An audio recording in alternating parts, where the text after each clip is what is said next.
Good morning mga ka-beauty cake, no? Ayan. Mag-update ulit tayo dahil ano na ngayon? May 22. Ayan.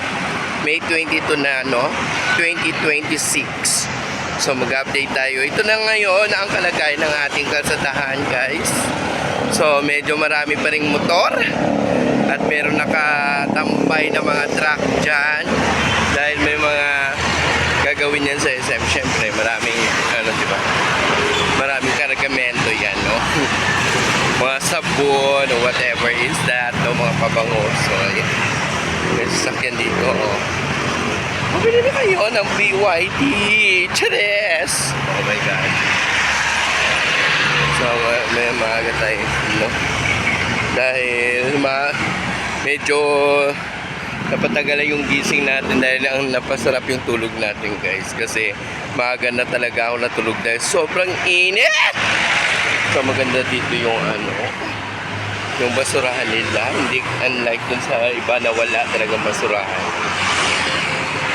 Siguro naman kasi, no, BYD ang may pakana niyan, no? Kaya so ayan yung SM namin, SM Valenzuela. So my God,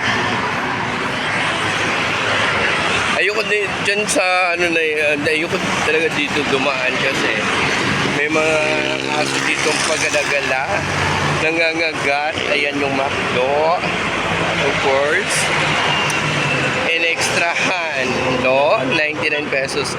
So mahal na ngayon yung isang bucket, guys, no? May dagdag na, hindi na katulad ng dati na 600 something lang siya, 675 ata. Hindi ko lang alam kung magkano na ngayon o may shakies din dyan. So dahil wala nang pampagawa yung Valenzuela ng daanan, of course, kaya lubak-lubak na itong daanan. Char.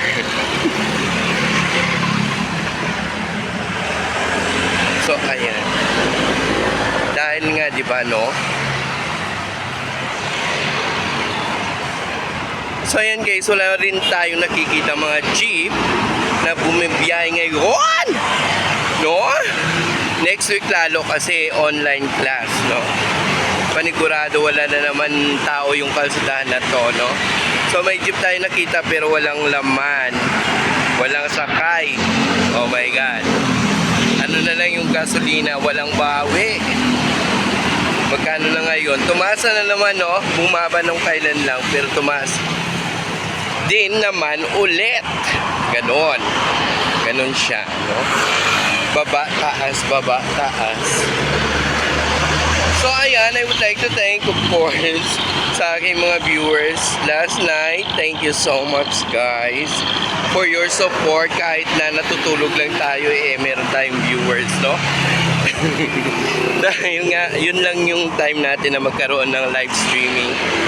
And of course, pagod yung inyong beauty cake lagi. So ayan, di tayo makapag-live ng hapon or tanghali or morning dahil nga is busy rin tayo, no? And yun lang talaga yung time natin, yung patulog na tayo bago mag-live streaming. So thank you so much, guys, for my viewers. Okay, ang ganda ng place. Oh, diba? Ang ganda ng place. So maluwag pala dun sa loob and then wala masyadong tao. Hindi ako nakapunta dyan, no? Parang sarap gawing pwesto, diba? Cheers. Ayan. Diba nakita nyo yung truck na ng ating daanan, guys? Ayan. Dati yan, guys, wala pa 1 year binubungkal na, pinapalitan na kaagad. Ngayon, Diyos ko, kahit butas-butas na hindi pa mapapalit-palitan, nilalagyan ng espalto. So ayan. Ayan na, totoo talaga yan, no? Diyos ko, oh my God, Philippines.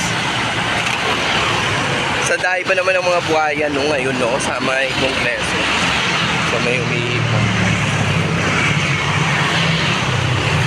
Ayan, thank you.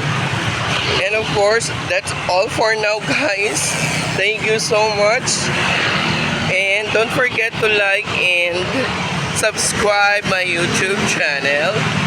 And please do your comment if you like this video more. I will do it, no?